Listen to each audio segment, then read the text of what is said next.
ক্রমেই কোটা আন্দোলনকে ঘিরে ছড়াচ্ছে উত্তাপ, বাড়ছে সাধারণ শিক্ষার্থী বনাম ছাত্রলীগের সহিংসতা।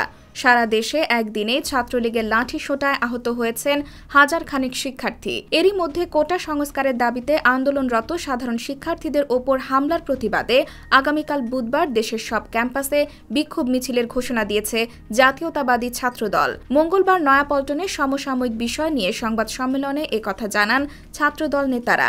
এছাড়া সংবাদ সম্মেলন শেষে সাধারণ শিক্ষার্থীদের ওপর হামলার প্রতিবাদে রাজধানীর নয়াপল্টনে বিএনপির কেন্দ্রীয় কার্যালয়ের সামনে বিক্ষোভ মিছিল বের করেন ছাত্র দলের নেতাকর্মীরা। এদিকে বিক্ষোভ সমাবেশে যোগ দিতে ঢাকা বিশ্ববিদ্যালয়ে জড়ো হয় কোটা আন্দোলনকারীরা। এ সময় তাদের উপর চড়াও হয় ছাত্রলীগের নেতাকর্মীরা। এতে তাদের হামলায় প্রায় ৩০০ শিক্ষার্থী আহত হয়।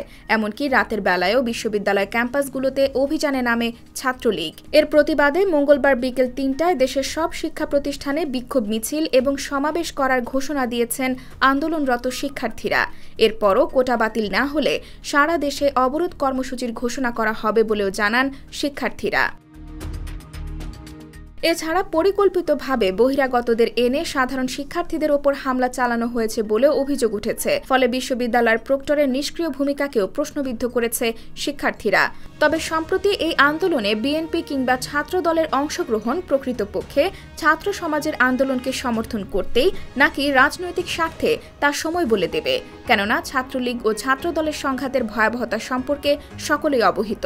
বলা চলে, এই দুই রাজনৈতিক ছাত্র সংগঠন মাঠে মুখোমুখি হওয়া মানে বিবাদ চরমে পৌঁছানো। এতে করে সরকারও এই আন্দোলনের যৌক্তিকতাকে রাজনৈতিক ষড়যন্ত্রের নাম দিতে পারে, যার প্রভাব স্পষ্টই পড়বে সাধারণ শিক্ষার্থীদের ওপর। IBTV USA, new York.